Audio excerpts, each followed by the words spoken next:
আজ বিজয়া দশমী।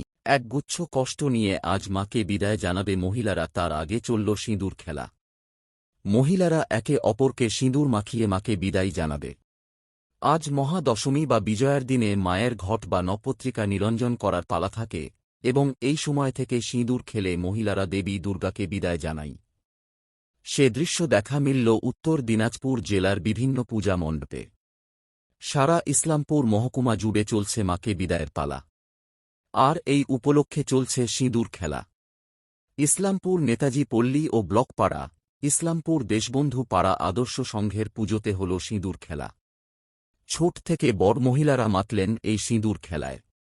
সিঁদুর খেলার সঙ্গে চলল নৃত্য ও ধুমচি নাচ। এলাকার মহিলারা বললেন, আজ মায়ের বিদায় বেলা খুবই দুঃখ সহকারে আজ মাকে বিদায় দেব।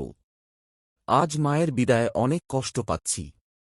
ভারতীয়দের কাছে দুর্গাপূজা মানেই আনন্দের উৎসব, বিশেষ করে বাঙালিদের কাছে তো অবশ্যই। মায়ের আশাটা নিয়ে আনন্দটা পুরো বছরই থাকে। দশমীর দিনটা খুবই বিষাদের, কিন্তু যেহেতু মা শ্বশুরবাড়ি যাবেন, মাকে তো ছাড়তেই হবে, বিদায় দিতেই হবে।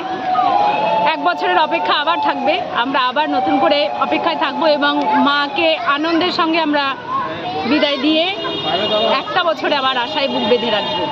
সিঁদুর খেলা কতখানি আনন্দের? সিঁদুর খেলা বিবাহিত মহিলাদের কাছে খুবই খুবই আনন্দের। মায়ের সঙ্গে এই আমাদের বছরের এই একটা সময়, যে সময়টাতে আমরা মায়ের সঙ্গে একদম ওতপ্রোতভাবে খুব কাছে থেকে মাকে আমরা পেয়ে থাকি। মা অবশ্যই সবসময় কাছের, কিন্তু সিঁদুর খেলাটার সময় মনে হয় যে না, আমাদের খুব কাছের একজনের সঙ্গে আমরা সিঁদুর খেলে তাকে এক বছরের জন্য বিদায় দিচ্ছি। কী নাম আপনার? সুস্মিতা সরকার দত্ত। আজকের দিন সত্যি আনন্দেরই, তবে পাশাপাশি দুঃখেরও, যেহেতু আমরা 10 দিন ভালোই আনন্দ করেছি, তো আজকে তিনি চলে যাবেন তার দুঃখ।